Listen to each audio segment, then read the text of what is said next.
Good afternoon, ladies and gentlemen. Welcome back to another episode of Devils Rink Report with your host, James Nichols, Devils beat reporter, New Jersey Hockey Now. And this Friday edition for January 23rd, I almost said February, trying to get to the Olympics. January 23rd edition, we have a game night tonight. Devils take on the Vancouver Canucks. I am not in Vancouver.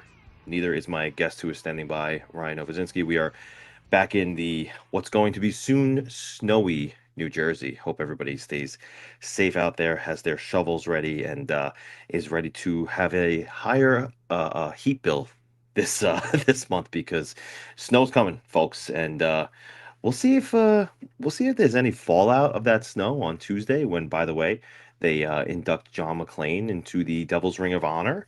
We'll see. You know, I anticipate being there. I'm sure my buddy Ryan anticipates being there as well. But tonight, the Devils take on the Vancouver Canucks in Vancouver, and it looks like no real updates right now on what's going to happen with the lineup. Yesterday they skated for practice, and looks like status quo. Everything that you saw last game, they're probably going to have again tonight. We'll talk about the Luke Hughes situation with Ryan coming up. We'll talk about some Dougie Hamilton stuff. We'll talk about wins in 4 of the last 5 games. But going into tonight, listen, important 2 points on the table against the Vancouver Canucks, a team that you anticipate the Devils should beat. Now, we all know how that's gone this season, right? We all know how the Devils have played this year, where they are going into games they should win and they don't. But I don't know. Maybe things are different. Maybe things are different finally. We'll wait to see. And with that, I will bring in our guest of honor for the day, the wretched Ryan Novozinsky joins us. And hey, buddy, what's going on? Let's go, man. Let's go. You just jinxed them, man. They're totally gonna lose now. I mean, listen, I don't believe in jinxes. And listen, 4 of the last 5 games. Let's start there, dude. 4 of 5 wins in the last 5 games. What do you think? Are we back here? I hesitate to say back only because of this. Like, I kind of didn't even realize they had 4 out of their last 5 wins. Because until I took like a 10,000-foot view look at this, right? And then you look at the past couple games, you're like, oh crap, they won 4 out of their last 5. Right. I feel like that one Hurricanes game, like that completely like takes down the vibe a little bit, right? But they've been playing better. The bottom 6 has been tremendously better, like night and day better. That was that line. The Gritsa, Glass, Hämeenaho has been stellar. Even the fourth line, Dadonov, Cotter, Paul Cotter at center, and Brown dealing there. Look, everything pretty much has been better for this Devils team. Can they sustain this? And can they start adding a mix of offense? Because that's the big question here. It's like, okay, you can play that 2-way game, and I know that Sheldon Keefe wants them to play that, and that's fine. But can you start finishing? That's the way this team should, and that's the way this team is going to dominate. But they haven't really done that yet. Which is why I agree with you. I'm sitting here and I'm saying to myself, yeah, they've won 4 or 5, and that's great. But you look at the last 5 games and how have they gone? A 2-1 win, a 2-1 overtime, a 2-1 win over Edmonton. We'll start there. 2-1 win over the Flames in overtime. A 4-1 loss. You'll have to excuse me. My dog is trying to get into the office. Oh, go get him. I'll filibuster here.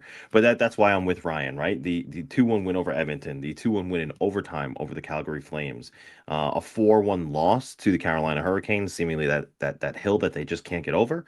The 3-2 overtime win in Seattle, and then a 5-2 win against the Minnesota Wild, which I think took us all by surprise, right? Nobody really expected them to explode for 5 goals in that game of all games. But, you look at the Wild, you look at Seattle, you look at Edmonton, you say those are 3 playoff position teams. Maybe things are changing, but that 4-1 loss to the Hurricanes certainly looms large. And you're right, like the 1-goal games, this is something Tom Fitzgerald said that they had to get used to, and they have to win those games, and they have in the recent history. But I don't know. I'm with you. I'm not sure if this is sustainable. You know what else too? Like, I just thought of this. If they make it to the playoffs, does it really matter? Like we're talking like this is what middling teams have these conversations. Oh, just get to the playoffs. I don't think this team has inspired anything beyond that 8-game win streak that says, oh, they can go on a run. And even then, that's just 2 rounds. Right. to me, that big hurdle is the Hurricanes, and you haven't passed that test at all this year. You almost did, but then one of your defensemen who just got injured, potted 2 own goals.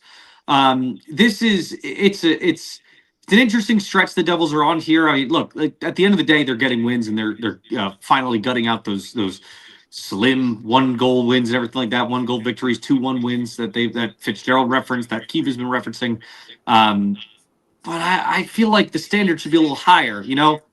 This team is now a two-way team, and are they even that excellent at that two-way game? I don't know. Yeah. Yeah. One of the things that I keep referencing to, it's like it's a running bit at this point, right? I keep every time they post another Steven Stamkos highlight reel, I'm like, oh, the Devils don't need this guy, right? This guy scores a hat trick, I think, twice so far this year, and he's up to 24 goals in like the past 2 months.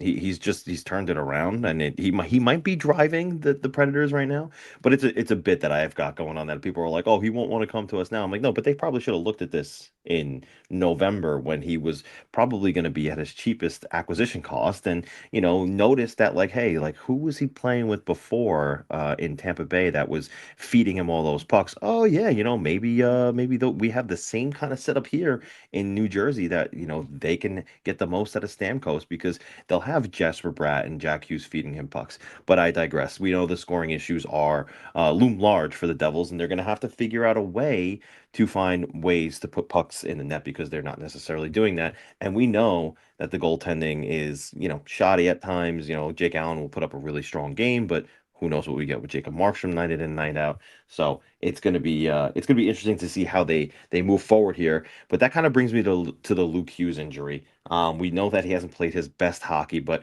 I get the sense that the Devils will be able to withstand the blue line in his absence. What do you think here? Do you think they can manage without Luke?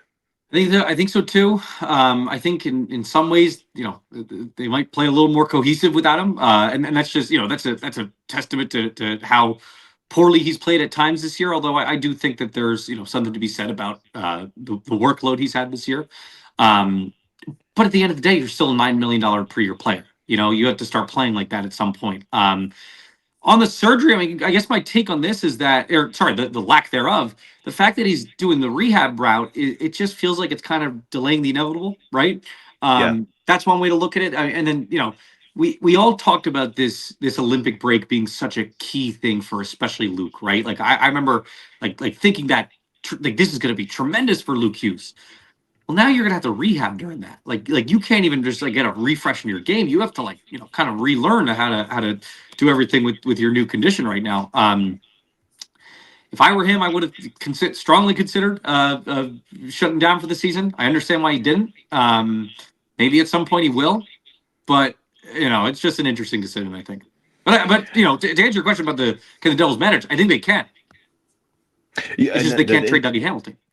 Well, that's the thing, right? Is the interesting thing is that they can probably manage this, because, like you said, Luke Hughes hasn't played his best hockey this year, and you could attribute that to whether it's because he missed training camp and it was the negotiations that took so long, and maybe it's just he's having a sophomore slump in his junior year, right? This is his third year, so could you say that he's slumping now, maybe a little bit late? Could be, right? All the above are certainly up for debate, but the fact of the matter is that the reason why the Devils can sustain this is because of the play of Dougie Hamilton, the play that we know that Dougie Hamilton has always been able to offer, but he hasn't been offering that until they scratch him and they bench him and comments go public, and now he's got a fire lit under his ass, and he's playing some of the best hockey we've seen him play this season. So I mean, that's the thing, is like, I'm getting the sense that the urgency to move him is lowered, but overall I think the preference is still to get a deal done.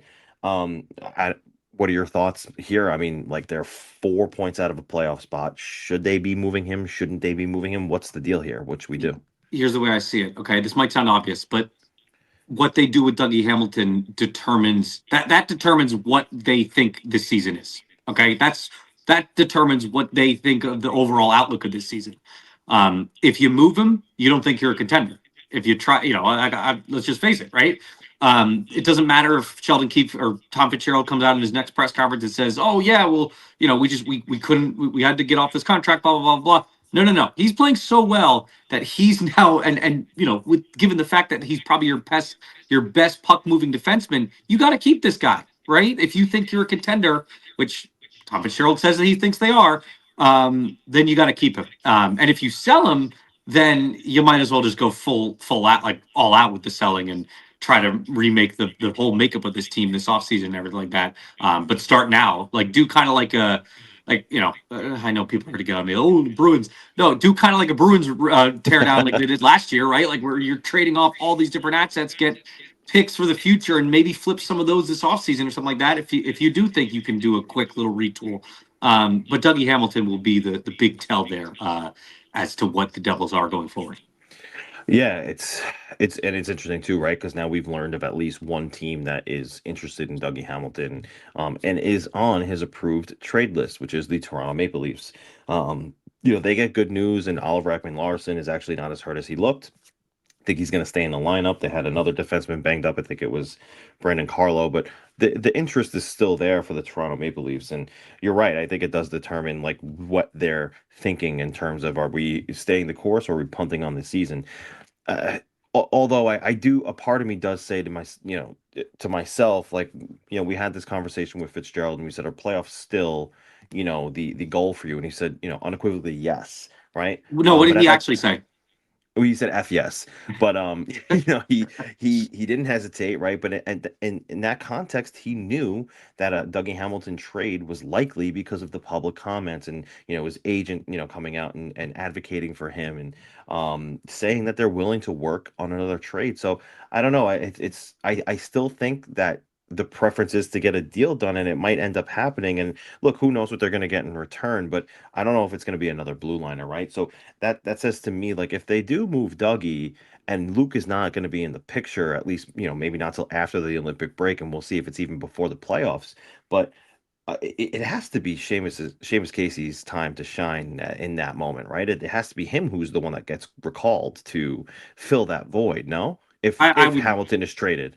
I would think so. I mean, he was their first preference, called up, earlier in the year. And, just stylistically, it makes a lot more sense getting him on the right side, too. I wrote the other day, just kind of doing a Devils trade tier thing, like ranking all, I ranked 26 players / assets. And Seamus Casey was like near the bottom of the list in terms of you're probably getting moved. But if they make a Dougie move, but Dougie Hamilton was in his own separate category. So, I feel like, it was based on the Luke injury, what happened there. It's one of two things. They're either going to trade Dougie and then Seamus Casey's going to, slot in, or, if you don't do that, where does Seamus Casey fit in all this? Just move him. You know what I mean? Go trade him and someone else, and him and Dougie for Steven Stamkos. I know that I mean, that's the move you were supposed to make months ago, right? Yeah. You should have bought low on that. I feel like you do Dougie, Seamus, and then some.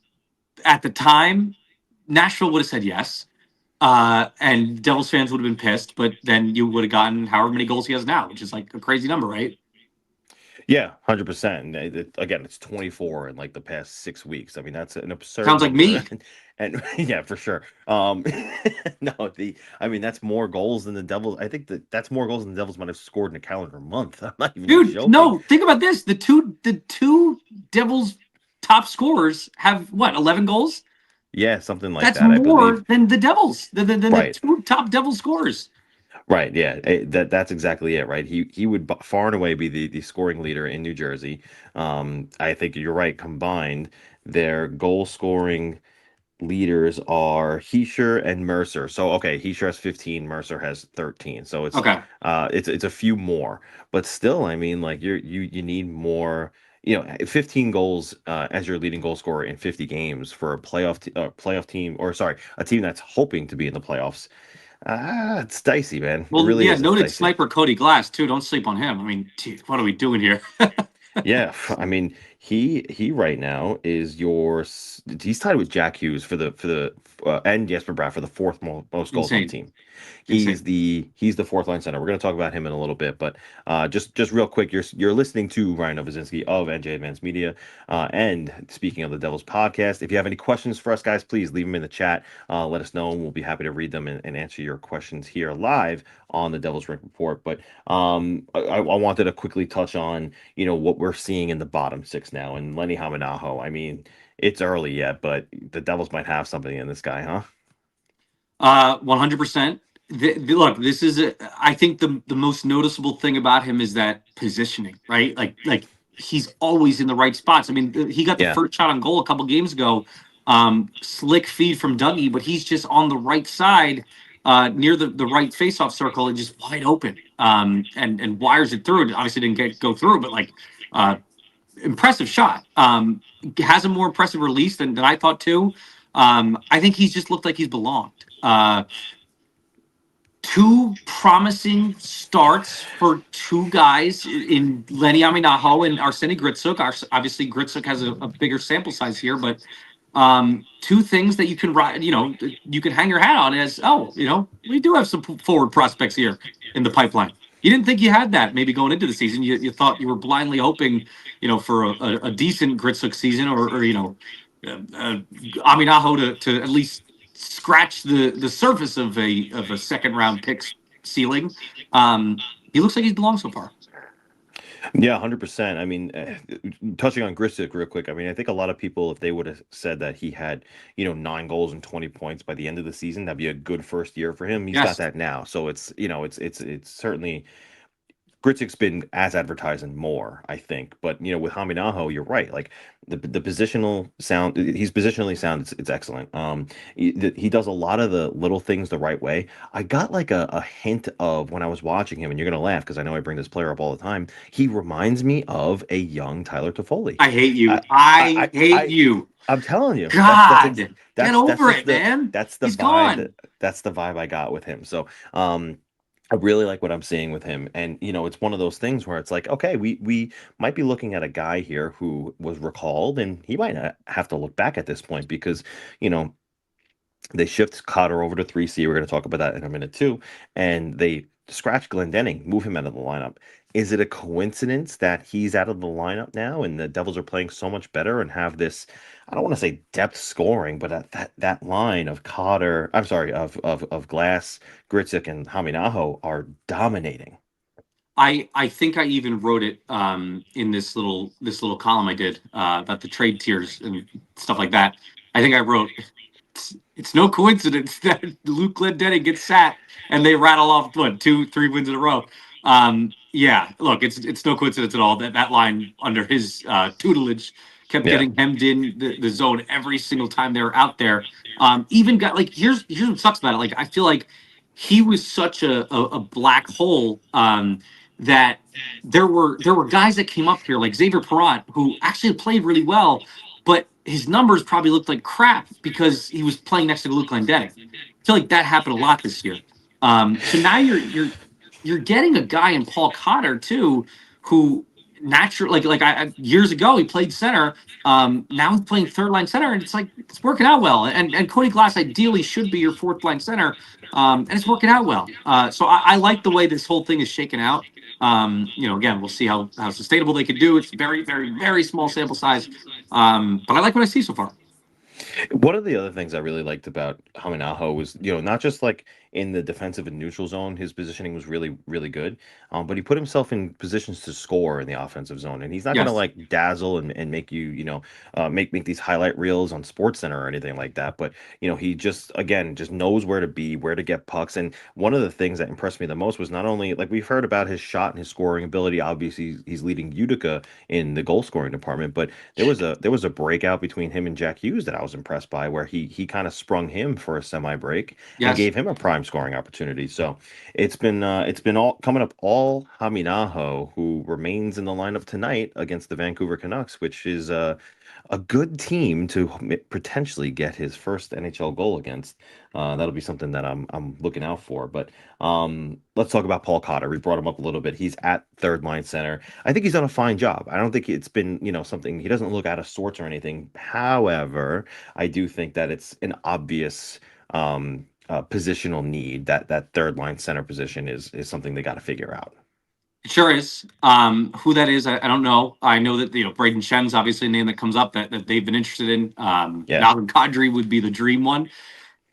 Look, that's my boy. Yeah, I know that's your point. I know that's your point. So is Luke Lendenning. So let's settle down there, Slippin' Jimmy. So look, Paul Cotter was at some points this year Glendenning-y, right? Like he was like unplayable, unwatchable. Like he was unplayable in the literal sense because they scratched him. They healthy scratched him. He finally has a bit of a jolt here, a bit of a role where things are meshing well.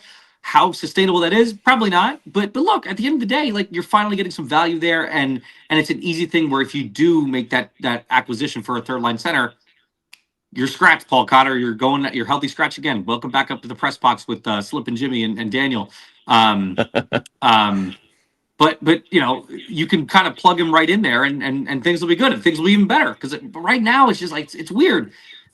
These tweaks again. I talk about. I reference this all the time, but the Devils this year, it feels like they're 6 weeks late on everything. 6 weeks late on doing everything. 6 weeks late on doing the Tom Fitzgerald press conference. 6 weeks late on doing the Dougie scratching. 6 weeks late on scratching Luke Lendenning, and probably even more. You finally do it, and maybe they're 6 weeks late on doing a bottom six trade. But like I understand the market's fickle right now, but get that done. It's an obvious fix. Yeah, I'm with you. Quick programming note. Producer Sean on the back end is telling me there was a chat issue where it wasn't appearing, but if you hit refresh, he's figured it out. So hop in the chat if you are trying to make those comments. Just hit refresh so that you can get that chat up and you can leave the comments that you want to leave. But yes, I still have this quick side note. I still I looked at my computer right now, and the Tom Fitzgerald press conference was still playing. So I must be looking at this every day. Yeah, you must be. That was that was our Christmas, I believe. Yeah, that was good. But you're right, yeah. And what form of third line center that looks like you're right. The Braden Shen interest was real. Kadri would be, a dream and everything like that. But you do wonder now, like, what's the priority going to be? Is it going to be the third line center? Is it going to be the top six forward? Is it going to be just moving the money so that they can get something done in the summer? There's a couple different ways. You wonder how they're going to do it. But looking at the depth chart on paper, I mean, Cody Glass is deployed as the third line center, despite what it looks like, as the fourth line. Yeah. He's deployed as the 3C. Do they need to make a move for a third line center then, or a fourth line center? Because I mean, you look at the way Glass is playing. Where should he fall in the depth chart? I talked to somebody in the organization pretty high up, like before the season, that said, like, because I thought the obvious need was, you need a third line center, and they were like, watch out for Cody Glass. Let's see. We really, really like what he could do there. So that's fine. But at the end of the day, like I feel like in an ideal world they would have him at 4C, right? Like I feel like that's just the ideal world because you want somebody a little better up there. You want like a Ryan O'Reilly, like that'd be perfect for them, obviously. Nazem Kadri as well, but those guys don't grow on trees, right? And every single team wants that. So if whether they're going to get that or not remains to be seen. I think they're fine with Cody Glass at 3C, but at the end of the day, they've also there's been a ton. If they wanted to go make a move for like a 4C, I understand there's cap gymnastics, but you can go make a move for a 4C on like a team that kind of stinks. Like there's still good players out there that are on these fourth lines. You can go poach. Kevin Rooney, like he was on on like waivers all the time. Glendenning was so bad that they had Devils fans clamoring for Kevin Rooney. What are we doing? Right. Yeah. So I think you're right. There is something to be said about go make a 4C trade too. And you can see what they think of, a guy like Lamico who they waived, right? And he's down in Utica now. And it's like, I still don't know why that was a signing that was made this year. I guess, they hadn't thought that there was going to be some available guys in the free agent market when there was. But, He's down in Utica now, and I'd be surprised if he's back unless there's a plethora of injuries. But I want to go to the goaltending crease, and like what we saw out of Jake Allen the other night. I mean, come on, he's got to be the 1A at this point, right? Like if he's not, we're kidding ourselves here. Superb. He was superb. I agree with you that in an ideal world, he should be the 1A goaltender. I don't think he will be. I don't think Right. he will be. I think they're just going to keep this split thing. I had a very interesting talk a couple weeks ago. I actually think you were in on this talk. So we won't say who it was, but somebody told us they were like, you know, these two goalies, they're paid. They're paid, pretty long term too for two guys that Yeah. are 35. They're not going out there and duking it out like Blackwood and Vanacek were, or Swayman and Olmark were. I know that Blackcheck and Vanacek, like that's just like to localize things. These are two guys that they know what they have. They know their contract situation. They're not exactly trying to compete necessarily for that one or for that 1A position. They're kind of okay with the split. The problem with the split is that I feel like the split has kind of played into the unpredictable nature of the goaltending this year because there has been no synergy there. Whenever Allen's good, Markstrom's usually terrible. Whenever Markstrom goes on like the week long or the 2 game long spurts of being good, Allen usually has a stinker every now and then. It sucks. You get no synergy there. But I think that's what I think they're going to just keep getting this split going forward, and it's probably going to be their downfall. Like, who's going to get the? Do we really think that one of these 35-year-olds is going to take over if they do make the playoffs and steal a series? No, I don't think so. And forget what Fitzgerald said about the freaking 5 game sample size in the playoffs. They lost that series. So, anyways, Right. Right. And one of the things that you and I in our personal discussions and speaking with other people, I've said like it should just be Jake Allen at this point. And one of the reasons why you don't see him get a ton of games, and you reminded me of this, was because of that issue he has with how much he sweats. And that's something that you saw happen to him earlier this year that took him out of a game. It was a cramping issue and everything like that. So it plays into this for sure. It's one of the reasons why he doesn't get more starts. I would have to say, I would have to think, but it's you hope that with the more the confidence grows with the Devils, like as it has been over the last stretch of games, winning 4 or 5, that Jacob Markstrom could also benefit from that. Maybe his confidence grows a little bit, or maybe they just play better in front of him, and he doesn't have to stop more than $15 a night, because if you look at his recent body of work, that's how he's been winning his games. I think he had like a 19 save night on 20 shots, a 17 save night on 19 shots, and like I think a 20 save night on 22 shots, and those were all wins. But then the second that it crept up into the 30s, that's when you started seeing the Devils were losing by a goal or two. And so that sweet spot really is like 20 shots for Markstrom. Any more than that, and it seems like he's just letting in, and inordinate amount of goals, up to 9 apparently in but some that's instances. that stinks that we're talking about a guy that his $6 million per year extension hasn't even kicked in yet, and we're talking about Right. the defense has to limit the opposing team to under 20 shots. Screw that. Right. So it's funny because like earlier you said, sometimes it seems like the Devils are a little, Oh, 6 months late on some of the moves that they make. Well, at John 757 says he may have been 6 months early on re-signing Markstrom. So, we know your feelings on the Markstrom extension. yes. Certainly it resonates with many Devils fans And I right was a now fan that of it at the time. I was like, okay, 2 years, fine, that's whatever. Maybe we'll turn it around. yeah, we all But said then that. then you saw the price, and then you saw the no move clauses, and then you saw how terrible he's been. Right, right. And, it begs the question, like, what's going on with Nico Daws? Why isn't he somebody who they're giving a fair shake? Why can't he come up and maybe give Jacob Markstrom a game or two in the press box to just watch down from, the eagle eye and maybe reset himself or something like that? Who knows? But, it's look, the future in the goaltending situation is obviously going to be Yegorov. I think they're really high on Malik too. Yep. But the right now, I mean, give Dawes a shot.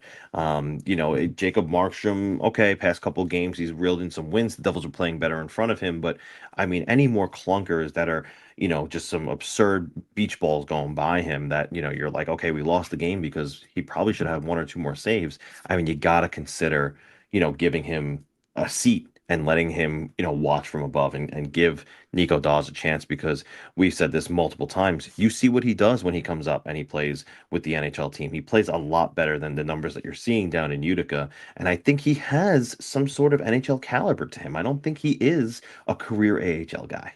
He is going to be the next one that shines in a different uniform, right? It just seems Right. like it will. Like you could totally see him going to pick a random team, Toronto.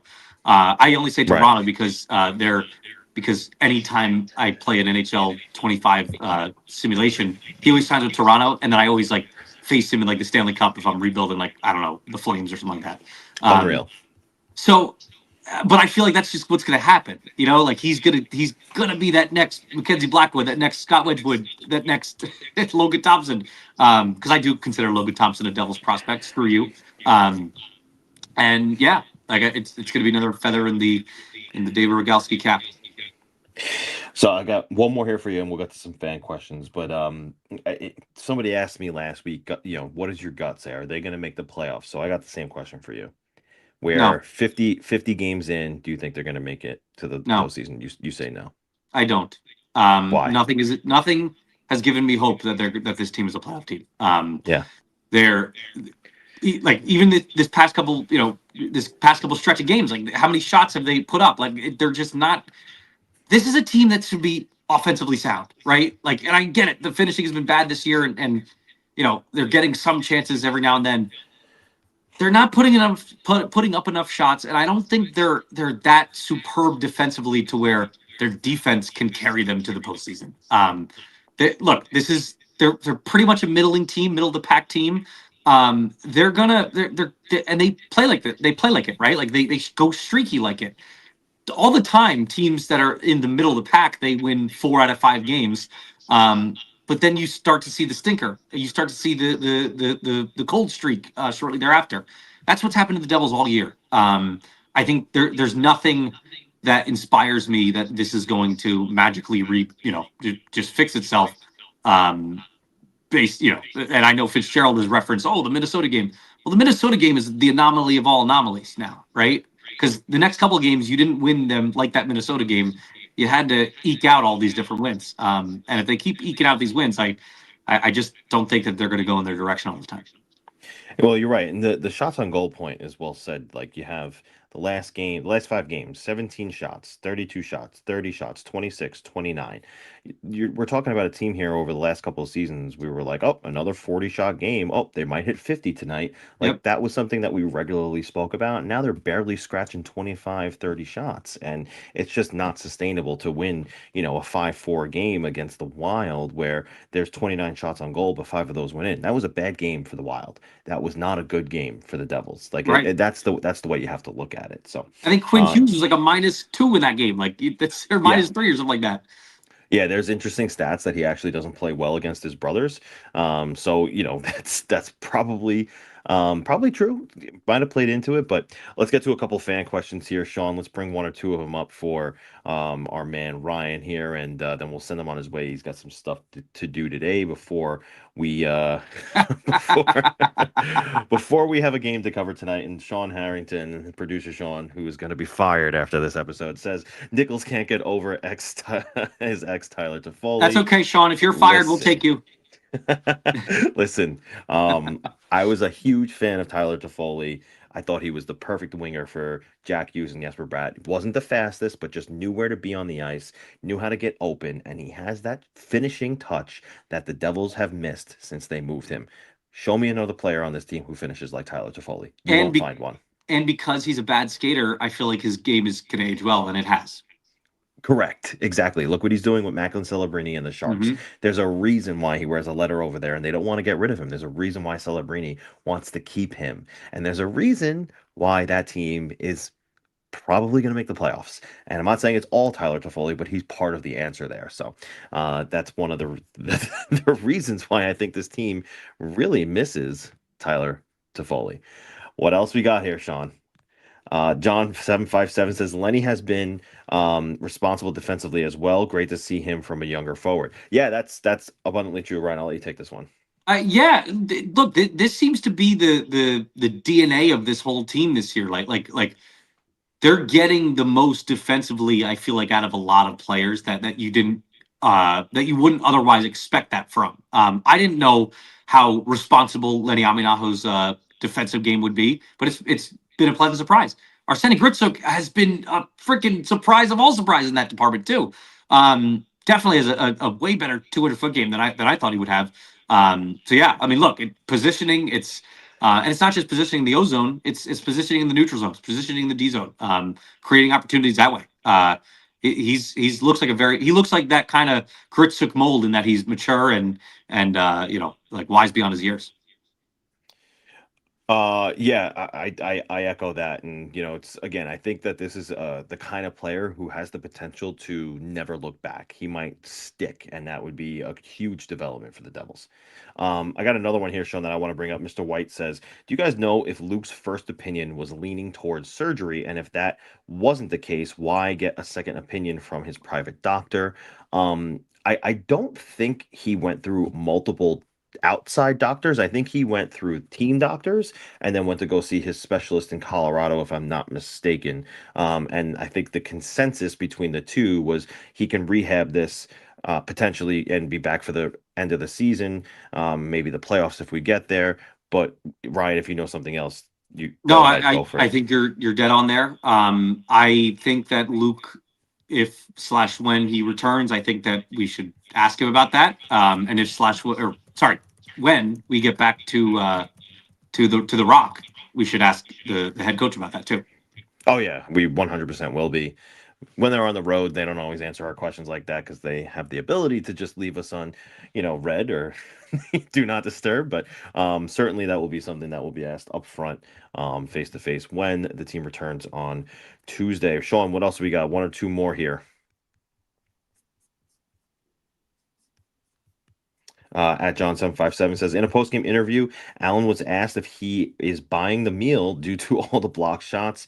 I was offended as if I feel the team owes him Dude, a meal. And listen, he's right though. I mean, there's certainly something to say about how many times against the Oilers. I mean, he stole a couple goals. I mean, McDavid, Hyman. I believe there was a Jake Wallman sequence where he probably stole about 2.5, 3 goals. I believe his GSAX was about 2.5, 3 goals that game anyway. So, look, you and I love the winometer, right? The winometer said the Devils were supposed to lose, and that's really where the winometer falls and lies is on the goal save above expected. It's largely hinged on the goaltending performance, and in yes, that game, Jake Allen he was superb. I mean, yeah, they call him Jake the Snake, and he certainly had that red venom going. unquestionably. Oh my God, my dogs are barking me. It's all good. It's all good. Yeah, unquestionably. And see, this is why dogs are harder to deal with than children, Jimmy. Certainly not. But I can't believe that they were asked that he was asked if he should buy the meal. Um, All good. Don't worry. Don't worry. We'll straighten that guy out a little bit later. Last one, Sean, and then we're gonna send Ryan on his way to tend to his beast. Anthony Russolino 7074 says any talk of Jack not going to the Olympics to take care of his hand. I don't know how much he'd help USA right now, and he looks nowhere close to 100%. There have been some sequences where I'm like, he's maybe getting more comfortable using the backhand a little more. Maybe he seems better. Then there are times where I'm like, oh, no, man, something's not right here. But what say you, Ryan? yeah, the hands have not been good, and the finishing, hasn't been there. I think he's got just one goal since he came back. Yeah. He doesn't look like himself. And there were stretches where like he's dominating the stupid stat charts and everything like that, and the stat cards, and it's like, all right, cool, like he's getting those chances, but then you look at the chances and it's like, oh man, like the handwork needs definitely some tweaking there. I would say that it's a very, very long shot that Jack skips out of the Olympics, though. He's already on the little press tour. He's talking to like Us Weekly and everything like that. Yeah, there's no way that Jack Hughes is missing this. Yeah, his last 12 games, he's got no goals, and he has 1, 2, 3, 4, 5, 6, 7, 8, 9, 10 assists. So, listen, the goal scoring isn't there, and it's not like he hasn't gotten his chances. Like you said, there's been plenty that Jack has been able to create for himself or for others. He's getting the assists, but he's not getting the goals. And listen, when Jack Hughes isn't scoring, this is the result, right? One goal Yes. games, games that are closer than they should be, and they're gonna have to figure out something to help him, because if he's gonna distribute, okay, then get him as a finisher, because he doesn't have that right now. But buddy, I'll let you be on your way for the rest of your day, and I'm sure I'll talk to you in like 20 minutes when this show is over. Yes, sir. Can't wait, Jimmy. I'll talk to you soon, bud. Later, man. There he goes, Ryan Novozinsky of NJ Advanced Media and the Speaking of the Devils podcast, my good buddy, Wretched Ryan. Somebody asked me the other day, what has he ever done to you that you're calling him Wretched Ryan? He calls me the deplorable slippin' Jimmy Nichols all the time. So I think he can get a wretched here or there, okay? He gets a wretched every now and again. But he's my buddy, and that's hey, that is he was pretty wretched at Sonic 9123. See, thank you. I agree. He's pretty wretched every once in a while. But no, he's my buddy. That's our running bit. That's what we do. We're guys. We brag on each other for fun, and we have fun doing that. So, um, Sean, I think you put together some great notes, but we might have hit everything. Talking with Ryan, so the chat's looking lively. Let's just get to some of these comments. And listen, if anybody has more comments that they want to leave, go for it. We'll chat. We got some time this afternoon to do some chatting. But before we get to these comments, guys, listen, if you haven't subscribed already, please leave us a subscribe below. Smash that subscribe button. Like the video, please. The more you guys help us, the more we can help you. We're looking to get onto RSS feeds. We're looking to be in your cars, not just on YouTube. But we want to get to 1,000 subscribers first. So please leave us those subscriptions, please. Yeah, and it's free, by the way. Leave us those subscriptions. Hit that like button. Help us, get more engagement here, because the more you help us, the more we can help you with more content, more guests. We got even more great guests coming in the future. Ryan stops by once a month for his monthly check-in on the New Jersey Devils. So more of this, where it came from. But I appreciate everybody being here right now. Thank you so much for watching. And thank you for participating in the chat. There was a bit of an issue, but Sean fixed it, thankfully. So if you're still watching and you didn't know there was an issue, hit refresh, and that chat might not have been there for you, but it will be there now. So let's get some more questions up, Sean. What else we got going here from this lively chat today? At Chadfielder3808 says 6 weeks late has been Tom Fitzgerald's MO since he's been here. How long did it take for him to fix our goaltending issue last year? So it's a good point. There's been a lot of patience by Tom Fitzgerald to make some of the moves that he's made in his tenure, right? It took him a little bit of time to get things going in 23, 24, the year after the Devils had that run in 22, 23. And I believe this is what you're referencing. It wasn't last year, because last year they were pretty strong with Markstrom and Allen, right? But the year before, it was in flux with Blackwood and Vanacek, and how are they going to, really sustain the goaltending? Well, he went out at the deadline and kind of had the foresight of, how am I going to fix this next year? And he got Allen, and he was able to dump Vanacek's contract and brought in Capco Kakinen. So he made. I did credit him at the time for getting ahead of things and noticing, okay, we got to make a fix here, and he certainly fixed the goaltending there. I thought that was a good move, but I do understand, in terms of, like, look, even the lack of things that he does, like when I spoke to him, and I'm going to bring him up again, when he traded Toffoli, and I asked him, who's going to replace that goal scoring production? He was scoring on a pace of 35 goals when you moved him. He said, "Oh, that's going to come from within. Look at Dawson Mercer," and that's a guy who, yeah, he's one of the leaders on the Devils right now in goals. I believe he's second on the team with 13. Is that what I just saw? He's up there, top three in goals on the Devils, sure, but it's not like the Devils are.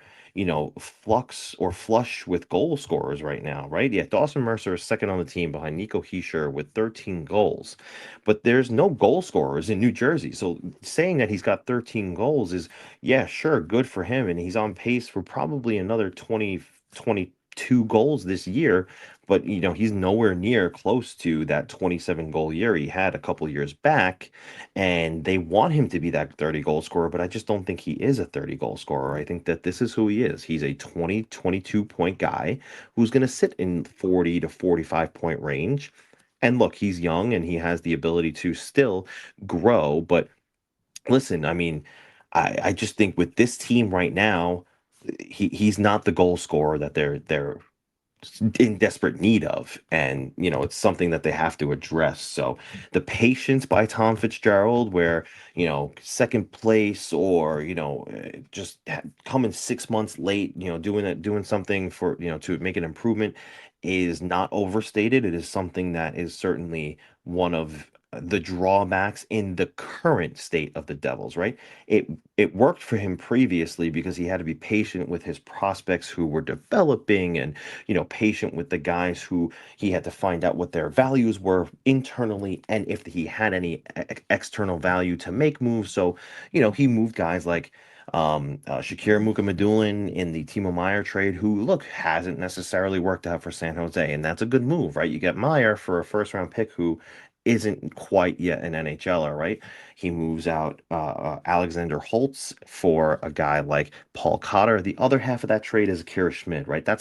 It's half that trade is like, okay, you take that and then you look at the other half and you're like, oh, Schmidt is actually doing well for the Vegas Golden Knights. And is it the defense in front of him? Sure. But again, there are certainly some moves that you sit here and you scratch your head and you say, what was Fitzgerald thinking? Why did it take him so long? Or why did he do this at all? Right? When I say, why did he do this at all? I think of, the Jacob Markstrom extension. He could have been patient there and he wasn't. Weird time not to be patient. And I understand he said, oh, I was thinking of doing this since I acquired him. Sure, but you could have let the season play out. You had time.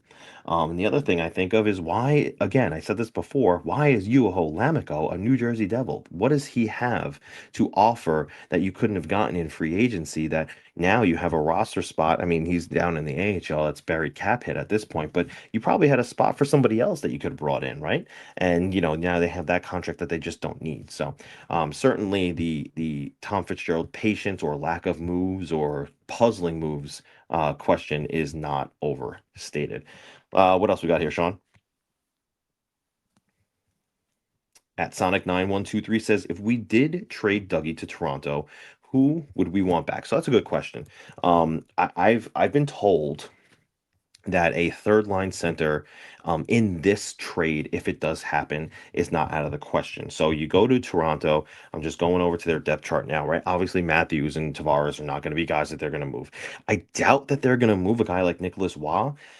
I kind of wonder about Max Domi, because they have a guy like Matthew Nyes and Matthias Maselli and Bobby McCann and Easton Cowan. Those are guys who are all playing in positions that they could probably move up a little bit if they needed to. Domi's playing on the first line wing for Austin Matthews, but I do think that there is a little bit of wiggle room in Toronto where they would consider trading a guy like Domi. I know he's playing the wing right now, but he has played center before as well. That's something that intrigues me. I wonder if that's something that they can make happen. I don't know what the money is exactly there, and I do think that he at least makes $4 million, $5 million. Let's just pull it up here on Puckpedia. He's got a okay 3.75 million dollars. So that does help a little bit in terms of offsetting dollars and stuff like that in a trade. Domi would be an interesting fit for me because he's got that, he's not the biggest guy, but he has that feistiness to his game. He has that forechecking ability, and he can pot some goals. He's not he's not the most skilled player, but again, he has first line ability next to a guy like Austin Matthews, but he's only got 6 goals and 17 assists this year. So, but as a centerman, I think that he would suffice well on the third line, and he would bump down Cody Glass to the fourth line, and that would be a really good center core. So I kind of wonder if there is something that could be worked out there. Um, what else we got here, Sean?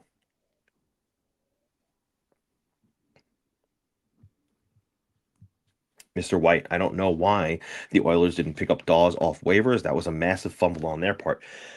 Yeah, that was interesting to me when you know when Dawes hit waivers. I got a bunch of messages from a couple of people outside of the Devils organization that work in the league or around the league, and were like, Dawes on waivers, really, they really did that, huh? Because it was whispered like they might do it. Um, or would they, would they go with three goalies just to make sure that they don't lose this guy? Like, what are they going to do here? And this was before Markstrom was extended. Um, and again, he wound up slipping through. I think that was the same time that like DiPietro was on waivers and a couple other, younger goaltenders were available on the wire. Maybe it was too early in the year for other teams to really know what their goaltending situation was going to be. I think that, the Oilers, rightly or wrongly, came into the season believing Stuart Skinner was going to work out for them, and he just didn't. Obviously, you see what happened now. It's Jari, and it's I think Connor Ingram has been up, and Calvin Pickard is the backup there. So Dawes to me is a guy who, look, he was the best North American goaltending prospect when they drafted him. They got him in the third round, and there was a time where they believed he was going to be the future. Clearly, that was the case just 2 seasons ago because he signed that 2-year contract that upgraded from a two-way to a one-way deal. And it hasn't, come to fruition that he is now an everyday NHL goaltender, but that was the plan for him and for the team. And now that's not, obviously what's happening. He's still down in Utica, and I feel for the guy because, he's a good soldier, and he doesn't make any demands. He doesn't, think above himself to say that he wants to be traded or anything like that. But he is 25 years old, and he's hitting the prime of his career. And I think he is certainly a caliber of goaltender that, he can be withstood in the NHL. I think that he not only would be a good one B in this or sorry, backup goaltender, but I think he'd be a good 1B. And look, if you ran the rest of the season with Nico Daws and Jake Allen, I'm comfortable with that. And of course, nothing's going to happen with Jacob Markstrom. He's here. He's not going anywhere. He's going to be the goaltender for the Devils for the next 2+ seasons. But, again, Nico Daws is a guy who a lot of NHL teams passed on when he was on waivers. It was a time where I don't think a lot of teams knew what they had going for them yet. But that's one of the reasons, too, why, I've asked, why hasn't Nico Daws come up and given Jacob Markstrom a breather? Well, I think it's also because the Devils are worried about losing him at this point in the season where some teams probably need, some sort of sustainability, some sort of depth in their goaltending department. And the other thing, too, is like if you bring up Daws and you lose him on waivers, who's next up if Jacob Markstrom gets hurt? It's that becomes dicey. So it's not going to be Nico Daws if he's plucked off of waivers. So now you're looking at maybe it's Malik who's playing in his first pro year with the Utica Comets, and then other than that, like you don't have the Isaac Poulters anymore. He's gone. He came up for a cup of coffee last season, but now he's playing elsewhere. And you're looking at right now in Utica, it's Malik and Dawes. So those are your depth guys that you have behind Allen and Markstrom. It's great insurance for Dawes as the being the third goaltender on the Devils, but he really he does have the chops to make it in the NHL as an everyday goaltender. So I do feel for the guy. What else we got here, Sean? I expect Jack Hughes to play out of his mind after Milan, says at Devils 135. That would be that would be interesting because you know it shouldn't have to take that level of play to get Jack Hughes going when the Devils are fighting for their lives right now. And I understand they're only 4 points out, but they were looked at the beginning of the season as a top team in the East, potential, champion of the East.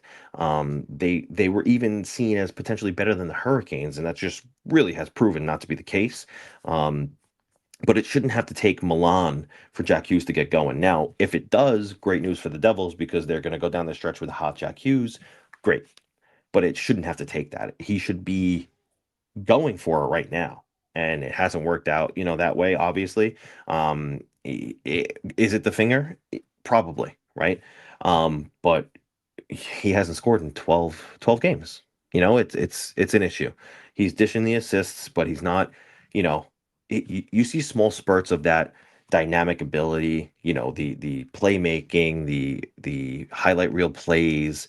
Um, you see spurts of it, but he is no way in no way the Jack Hughes that you saw before the injury, where he was just taking over shifts and dominating games. And unfortunately, it's just one of those things that happens yet again in another season, where it's happened like exactly the same way in the past two, just except for how the injury happened. It was the last two seasons, the injuries were on the ice. This happened off the ice again, freak thing, yada yada, whatever it is. It's just become unfortunate. You can't rely on this guy. And he has a lot to prove there. He has a lot to prove there. So it shouldn't have to take till after Milan, but if that's the case and he gets going after and he helps, send the playoffs, the Devils to the playoffs, great. That's more time for me to work. I want the Devils to make the playoffs at this point because I think it's good for our business to have, the Devils go deeper into the postseason and not have to talk about, oh, another failed season, another Jack Hughes injury, another inconsistent season on, the roster and stuff like that. But I digress. It should not have to take Jack Hughes till after Milan. Let's get another one here. Sean.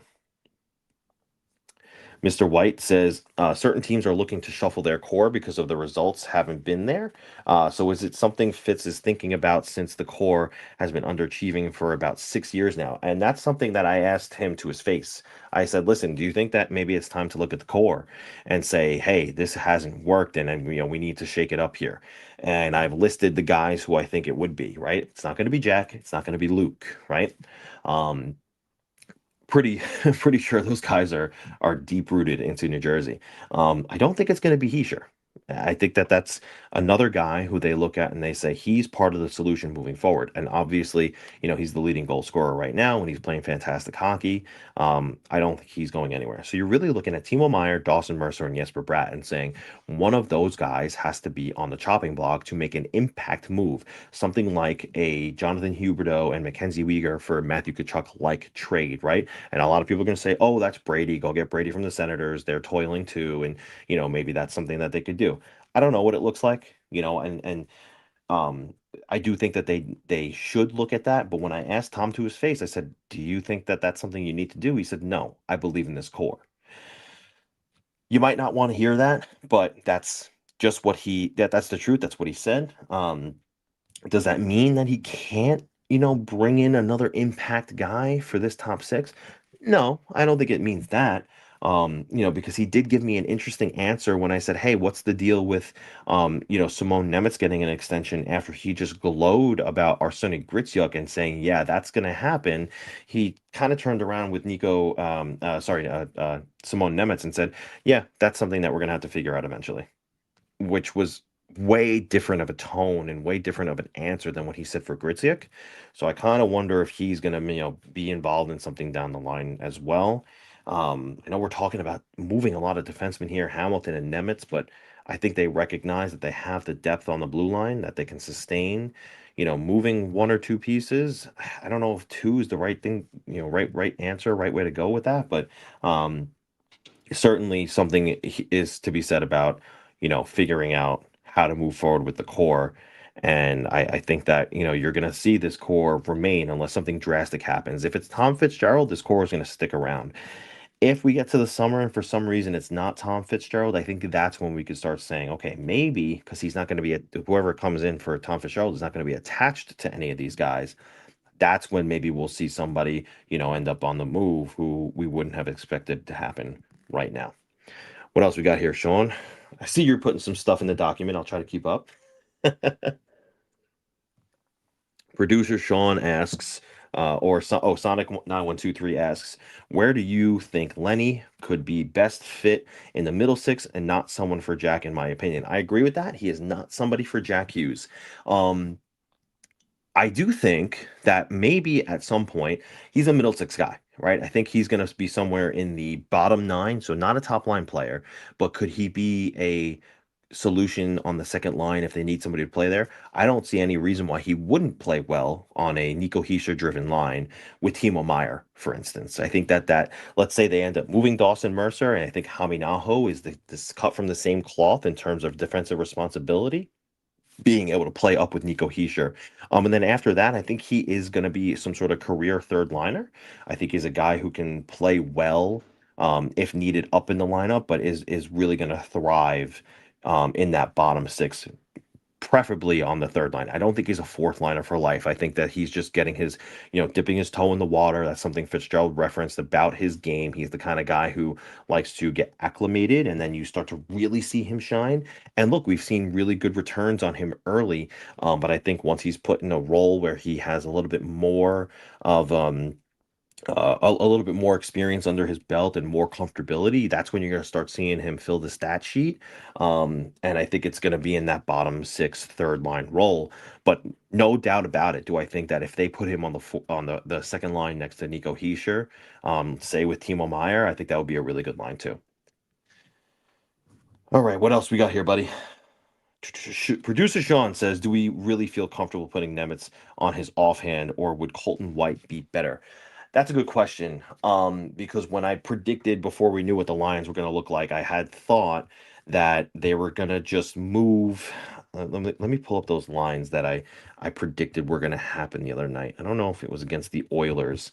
Okay, so I thought they were going to move Dougie Hamilton just up with Brett Pesce, kind of just keep that offensive guy next to Brett Pesce, who, he was playing with Dougie Hamilton, and I thought that would have been the proper pairing, and just slide Kovacevic back in next to Jonas Siegenthaler, who has played so well together as a duo. I mean, they were one of the best shutdown D pairs in the league last year, so I thought that made a ton of sense. And then you just keep Brendan Dillon next to Simon Nemec. That's what I think the top six on the blue line should look like. It should be Pesce, Hamilton, Siegenthaler, Kovacevic, Dillon, and Nemec. That seems like it keeps everybody in their natural spot, in their natural position. But what do I know? I'm just sitting here on a microphone, and Sheldon Keefe is the head coach, right? So he makes that decision, and that's on his call, and we'll see what happens with Colton White. But right now, Nemec is on his offside, and he's done it before, and I think Keefe has been complimentary of it, and he's kind of comfortable doing it. It's not his preference, but he's comfortable doing it. So we'll see if White gets back in, but I do think that it should be, I think I can share here what I'm looking at. So I'm gonna show you real quick how I'm gonna share my screen. Don't show me these tips again. I don't care about these tips. And I'm going to go to, this was what I predicted the lines were going to look like against the, are we seeing this? Can we see this here? Yeah. This is what I thought the D pairs were going to look like against the Edmonton Oilers the other night. Pesce, Hamilton, Siegenthaler, Kovacevic, and Brendan Dillon and Simon Nemec. But we know that's not what it was. We know that it was it was jumbled up else in another way that I can't remember off the top of my head right now. But it will remain that way tonight against the Vancouver Canucks. What else we got here, Sean? At Kenny from Bergen says it might be that Panarin wants to stay rooted in the New York City area. Do you think there is interest from the Devils in Panarin? If he'd be open to a trade, what might the cost be in terms of assets? It's a good question. Would he want to stay in the New York area? I'll tell you this right now for free. If he wants to stay in the New York area and he wants to go to a team where he feels like he'd be most comfortable, I don't think it would be New Jersey, because one, how often do the Devils and the Rangers make trades? Never, right? Number two, there is a New York team in the area that has a number of Russian players on that team that I think is kind of a low-key wild card for Artemi Panarin, and that's the New York Islanders. Look, would he not want to go play with Romanov, Sorokin, Siplikov, Shabanov? I mean, I think that's a team that Panarin would love to go to. I think that's a team that I don't know what they give up, the Islanders, because I don't think they have a flush pool of prospects that they're ready to give up for Panarin, who's 35, right? There's no way they're giving up a Cal Ritchie for him. There's no way they're giving up a Cole Eiserman for him, an Atchison, and Eklund. Like, that's not going to happen. Would the Rangers be willing to take some of their B-level prospects and some draft picks? Maybe, and maybe that gets it done. Um, the writing is on the wall in New York for Panarin, right? And in terms of what it's going to cost, like the fact that Panarin has full control over where he goes, it might not cost them, all that much, whoever the buyer is. But I don't think it's going to be the Devils. I think that the Devils have a bigger need in goal scoring, and although that Panarin has proven to be able to score, he doesn't have that Stamkos like touch, that finishing ability that some of these better goal scorers do have. So I don't think Panarin to New Jersey is an actual thing. That's something that the Athletic contemplated earlier this week. Each team in the NHL, how much sense does it make? I thought it was a really interesting piece that they collaboratively put together, and I was honestly surprised to see that the Devils were a this makes a little bit of sense category as opposed to this makes no sense at all. Um, but I think Panarin is more the same for the Devils of what they have, right? Imagine Panarin playing on a line with Jack Hughes and Jesper Bratt. That's three of the same player. One might be better than the other, of course, but I don't think that they need another guy like that. I think that that's something that, again, maybe it's better suited for the Islanders or for the Panthers or for, there's a number of other teams, Washington, LA, all those teams that have been spoken about with Panarin, I think are better suited for him. Are the Devils going to get worse with him? No, I don't think they're going to get worse. I just don't think he's the right fit. But good question. Thank you, Kenny. What else we got here, Sean? At Corey Lanthier 8072 says, wonder if Utah would take Dougie for Lawson Crouse.